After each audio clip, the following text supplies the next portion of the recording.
Hello, this is Jack from Fluency.com, and today we are going to talk about, and you're going to learn about the power of input and sentences when it comes to acquiring English and mastering the English language. And to do this, we're going to use the help of a website called auntie.com.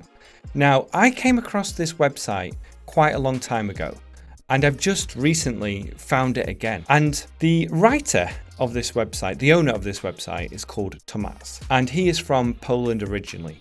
Now, Tomasz has reached a fluent level of English. If you read his writing, you can clearly see that he is fluent in English. And he writes about how he learned English. And a lot of his ideas are very similar to what I believe is the most powerful way to learn English. And a lot of this is similar to the input hypothesis method, or getting enough comprehensible input so that you can store language in your brain to then use later. Now, what Auntie Moon and I have in common is that we both love sentences. And what I mean by that is we both see the power of sentences.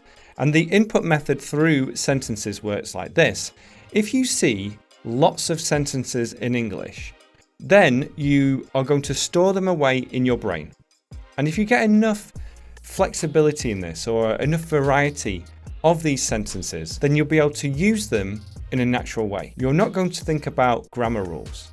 You're not going to translate in your head. Instead, you're going to use this store of sentences that you have and be able to produce language accurately, instantly, and flexibly. And this is much better than being in that stage where you're having to think about grammar rules when you're speaking English, when you're having to think about how to construct the sentence in the correct way. And you know a word in English, but you're not quite sure how to put it into a sentence. And you're not quite sure exactly what the sentence structure should be. Or worse, if you're always translating from your native language, word for word, into English when you're speaking. So we're going to have a look at some of what Tomasz writes about here when it comes to this method. And he really explains in a very clear way. It's not just about taking one sentence and repeating it, but it's the power of being able to use these sentences flexibly when talking. So let's have a look at this now. He says, of course, this model is very simple. The brain doesn't really look for whole sentences, but rather for parts of sentences, phrases. It can build very complicated and long sentences from these parts. So it doesn't just imitate one sentence at a time. It uses many sentences at the same time to build original sentences. If that doesn't quite make sense, the next part is going to give you some examples. For example, if it has heard the cat is under the table, it can easily produce the dog is under the table, or the book is under the chair. The brain can also do more advanced transformations. If you give the brain these three sentences, I like golf, I like fishing for salmon, golf is relaxing, it can produce this. Fishing for salmon is relaxing.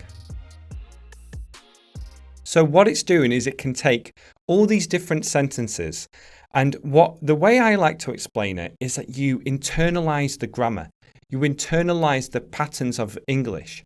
You don't consciously think about them, but instead you reach this stage where it just feels right to say a sentence in the right way. So you're not having to think about rules. You don't have to think about sentence structure.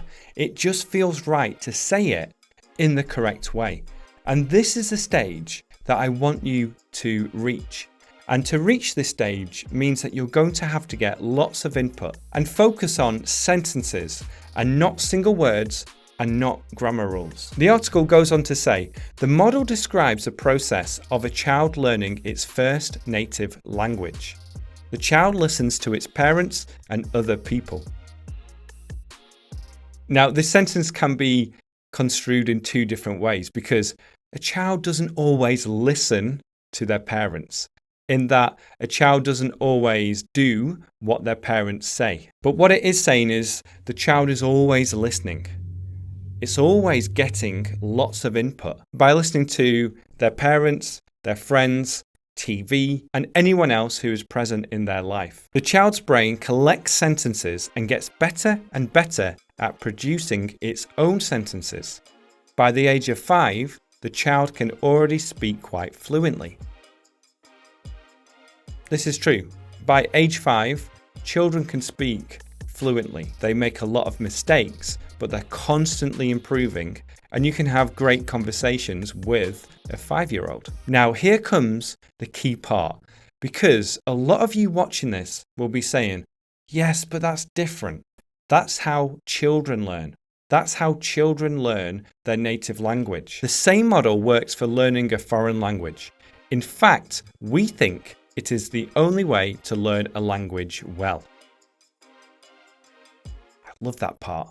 I love that part. Adults learn in the same way. This is saying you learning a second language should learn in the same way as a child does, by getting lots of input, by recognizing grammar rules and patterns in the language, by internalizing vocabulary through the repetition of various sentences, thousands of sentences over time. What the model means for language learners. The brain produces sentences based on the sentences it has seen or heard. So the way to improve is to feed your brain with lots of input. Correct and understandable sentences, written or spoken. Output, speaking and writing is less important. It is not the way to improve your language skills. Now, I'm not completely convinced about this part because there are a few things here. Firstly, you can practice your speaking in a controlled way. So you can repeat sentences out loud so that you're improving the way you speak at the same time as getting lots of input. That is my method, the to fluency method. Also, when you are speaking and having conversations with people, I think you are getting some of the most powerful input you can get. Because think about when you have a conversation with someone in English. You are so focused on what they are saying, and you're getting specific input based on the types of conversations you're having. You're speaking in a conversational way, so you're getting conversational English as input. And also, I think it's good to practice to put everything together, especially if you are working on things like your pronunciation and also using a method like the to fluency method. But I understand what the writer is saying here, that input is just so important when it comes to acquiring English and mastering the language. And the last part, you don't need grammar rules. You learned your first language without studying tenses or prepositions. You can learn a foreign language in that way too. I agree, grammar rules aren't necessary for mastering the English language. Sometimes they can help, especially when you take examples from grammar lessons. And again, it's those sentences in the grammar lessons that you need to internalize in order to speak more naturally. So I am a big fan of this input method, and especially when people focus on sentences when it comes to language learning. So here are some takeaways. Get lots of input. Listen to things in English. Always be listening.